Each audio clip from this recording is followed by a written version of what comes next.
Bonjour, bienvenue dans la série sur les bases de la mécanique quantique. Nous continuons à décrire les ondes. L'amplitude peut aussi avoir une direction. Par exemple, une vibration peut être orientée dans plusieurs directions. Ou une amplitude vectorielle, puisqu'un vecteur est une grandeur avec une direction, peut aussi être orientée, et on verra ça un peu plus loin. Mais quel que soit le type d'amplitude et son orientation, on a l'habitude de représenter les grandeurs de cette amplitude sous la forme qu'on a vue. Donc on a un graphique avec la position, ça peut être aussi le temps par exemple, et alors ici on représente la valeur sur l'axe dit des ordonnées, on représente la grandeur.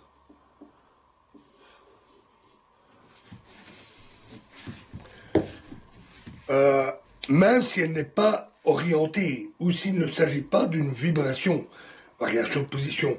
Dans ce cas, l'axe des ordonnées ne représente pas nécessairement une direction spatiale, mais simplement la grandeur en question. Par exemple, la pression ou la température. Donc attention aux confusions, c'est pas parce qu'on dessine comme ça qu'il y a un déplacement vertical. Ce type de représentation est assez pratique pour montrer comment varie la grandeur dans l'espace et dans le temps. Une onde peut aussi être caractérisée par plusieurs grandeurs. Donc, reprenons notre onde périodique. On l'a déjà vu, l'amplitude, qu'on va noter A. On a la longueur d'onde, qu'on note typiquement avec la lettre grecque lambda, qui se mesure en mètres par exemple. Et on a aussi la vitesse à laquelle se propage l'onde, qu'on note V ou grand V.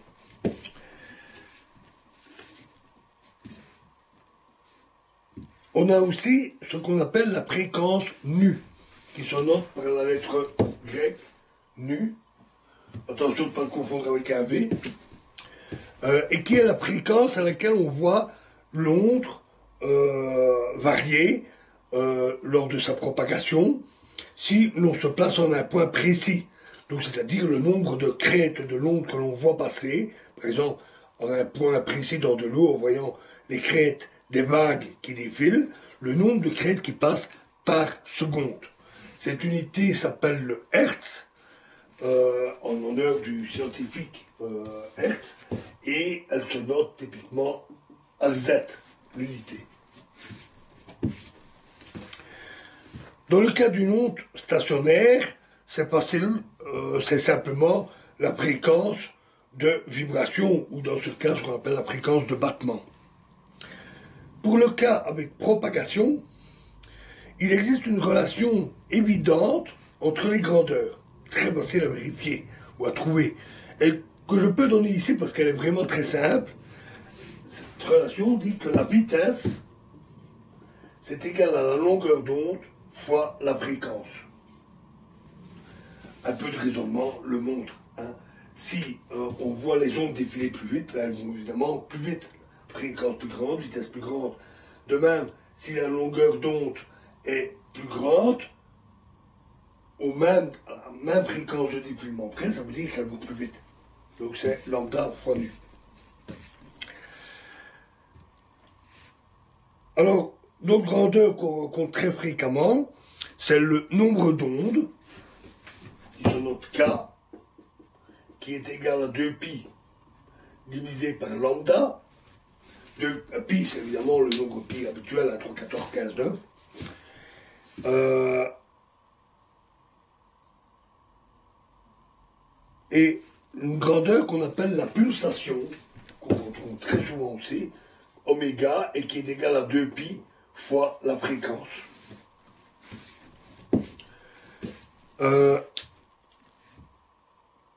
On a aussi une grandeur appelée le vecteur d'onde, qu'on va noter K, avec une flèche. D'habitude, on note plutôt en grammes avec un marqueur, c'est difficile. Donc K avec une flèche.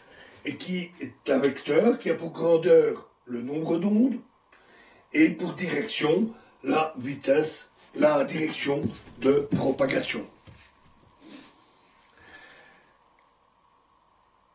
La formule qui décrit une onde sera donnée par une fonction, c'est-à-dire un objet mathématique très simple, hein, qui dit que la fonction prend telle valeur dans telle circonstance, tout simplement. Une fonction qui dépend de la position et du temps, et que l'on note souvent comme psi égale psi de r et de t. Donc cette fonction, en fonction de la position et du temps, donne la grandeur de l'onde. C'est une notation très conventionnelle, très habituelle. R, la position, c'est un vecteur position qui est en fait donné par les coordonnées x, y, z. On choisit un point de référence, qu'on appelle origine des coordonnées, et trois directions, x, y, z, conventionnelles, et on mesure la position en mesurant la distance x, la distance y et la distance z par rapport au point de référence.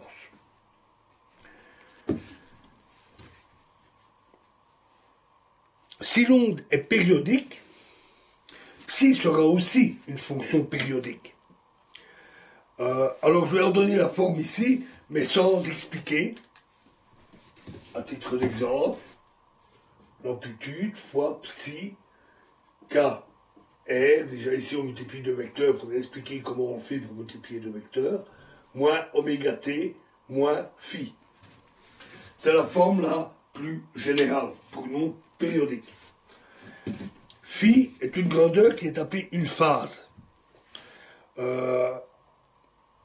Elle dit à l'instant t égale 0, donc au point 0 de la mesure du temps, elle donne le décalage de l'onde ici par rapport à ce qui sert d'origine pour mesurer les positions. Et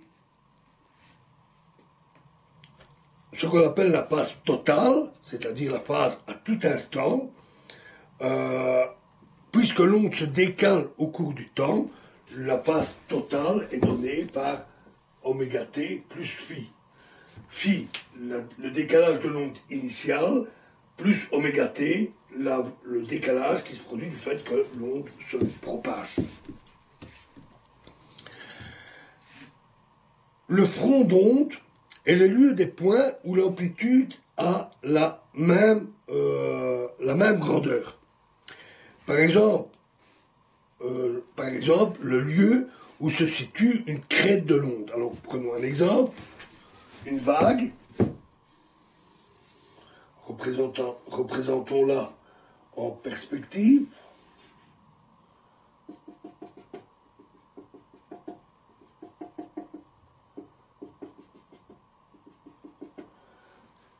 Donc on a une vague qui avance comme ceci. Ici, V, la vitesse de propagation des vagues.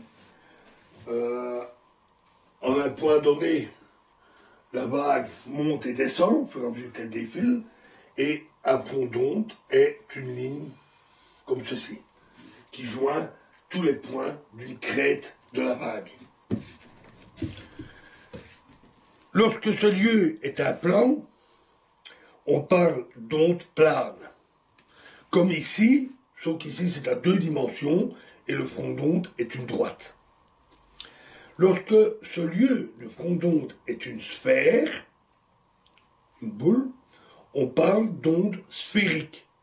Comme, à nouveau, à deux dimensions, le caillou jeté dans une mare et les fronts d'onde forment des cercles. Voilà, et on continuera la description des ondes dans la prochaine vidéo. Je vous remercie.